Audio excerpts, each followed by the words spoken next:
Magandang buhay ulit sa inyo mga idol. Samahan nyo ulit po kami ngayong araw. For today's video mga idol, tutulungan natin si Mrs. maglaba ng sangkatutak sa aming munting bahay. Mga kortina, kumot, punda at bedsheet at kung ano-ano pa. Ilang buwan na rin kasi namin hindi ito nalalabhan mga idol, lalo na yung mga kortina. Yung dalawang anak lang muna namin pala ang bantay sa pisto namin. Uuwi rin kami mamaya pagkatapos namin maglaba. So ayun na nga, pinagtatanggal na ni Mrs. yung mga kortina at mga punda. At ako naman, nagsaing na rin ako para mamaya ulam na lang ang lulutuin ko. 3 buwan din kasi namin hindi ito nauwian mga idol. Gawa nga nang nakapokus kami ni Mrs. sa aming munting negosyo. Napag-usapan nga namin ni Mrs. na tulugan gabi-gabi itong bahay, kaso hassle, uuwi dito ng gabi tapos umaga babalik. Kaya sobrang hassle talaga. Dahil nga priority namin ang negosyo. Napagpasyan namin na every Monday or Tuesday uuwi na lang kami para matauhan itong bahay. Total bakasyon pa ng mga anak namin kaya samantalahin muna namin. Napakalungkot talaga ng bahay kapag hindi natatauhan, sobra. Kaya tamang walis-walis na rin po pala kami dyan ng bunso ko mga idol. Nagre-reklamo pa nga yan dahil bakit siya daw ang nagwawalis, bakit hindi si Lola Paz niya. Pero syempre joke lang po yun. Sinetap ko na rin po pala dyan yung washing machine na gagamitin ni Mrs. at nilagyan ng tubig. At pagkatapos nga na-in-in yung sinaing ko, inutusan ako ni Mrs. sa kubo para kunin yung mga ibang labahan para minsahan daw ang laba. Mabuti nga at sinamahan ako ng bunso kong anak para kunin yung mga labahan sa kubo. O ayan, at may pakaway-kaway pa siyang nalalaman. Isinabay ko na rin po pala binitbit yung marinated na pork chop at saka yung tupig na pasalubong ko para sa mahal kong ina. At habang papalapit na kami sa kubo ay aba nakita kami agad ni Cardo. Ay grabe, kakatuwa talaga itong alaga ng nanay ko. Akala mo nakakita ng artista. Pero alam nyo mga idol, natutuwa ako sa asong yan. Yan yung kasama na palagi ng nanay ko saan man siya magpunta. Kaya nung nakaraan na vlog ko, kinulog yan sa kubo dahil may meeting na pupuntahan ang nanay ko. Maikwento ko nga no minsan, hindi umuwi yan, iyak ng iyak yung nanay ko. Mabuti nga at nakauwi rin. Kaya mahal na namin yan sobra. Member of the family na nga ang trato namin sa kanya.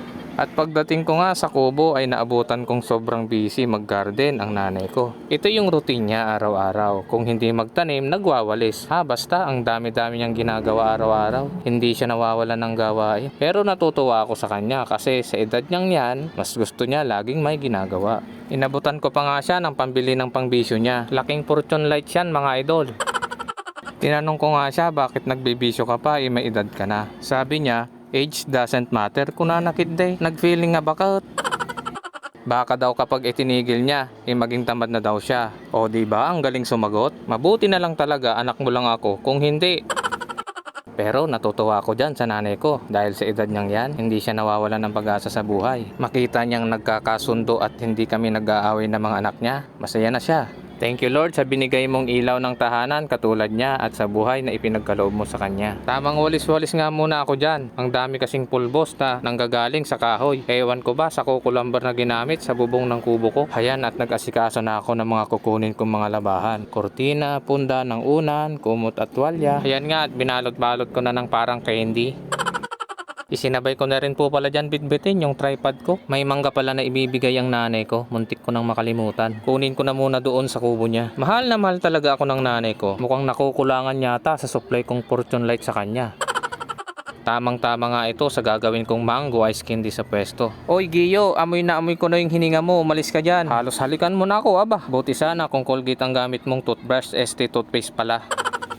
At pagkatapos ko nga kunin yung mga mangga ay bumalik agad ako sa kubo. Napansin ko pa nga ang daming naglalaglagan na mangga, sayang. At hindi na rin pala kami nagtagal sa kubo. Nagpaalam na rin ako agad sa nanay ko dahil walang kasama si Mrs. dun sa bahay. Magtatanghali na rin kasi at magluluto pa ako ng ulam para sa tanghalian. Ayan nga at mukha kaming pinalayas. Malakas ang lakad tayo ulit mga idol hanggang sa kotsikil natin. Kulang talaga ang benting pagod kapag pumunta dito. Pero alam niyo mga idol, kapag batak ang katawan, mas lalong lumalakas ang resistensya ng ating katawan. Yun ang isang sekreto para humaba ang buhay ng isang tao. At ilang minuto nga ang lumipas, nakarating agad kami sa bahay. Pagdating ko nga, sabi sa akin na misis ko, sira na daw yung washing machine namin. Kaya nagmanual kuskus muna si misis. Kaya napaisip tuloy ako ng malalim dahil sobrang dami ng labahan tapos nasira ang washing. Mabuti na lang at napaka-positibo sa buhay nitong asawa ko. Sabi niya kapag ginusto, may paraan. Kapag ayaw, may dahilan. dahilan. Aba, kaya natuwa naman ako sa sinabi niya. Kaya mahal na mahal ko ito eh. Siya lang eh, sapat na eh. Ay, at may ibinilan nga sa akin yung mahal kong inay. I-check ko daw yung loob ng bahay niya. Heto nga at ginamitan ko ng ipinagbabawal na teknik para mabuksan.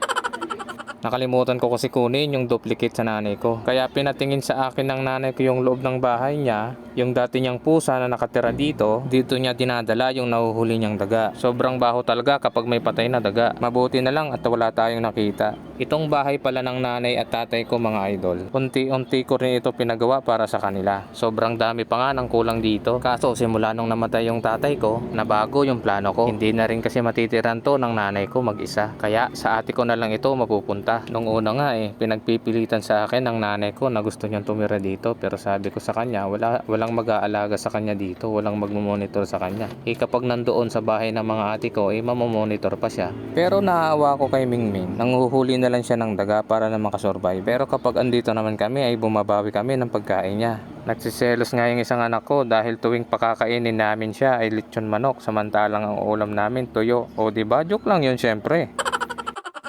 Minsan sa buhay natin mga idol, samahan natin ng konting tawa para hindi agad tumanda.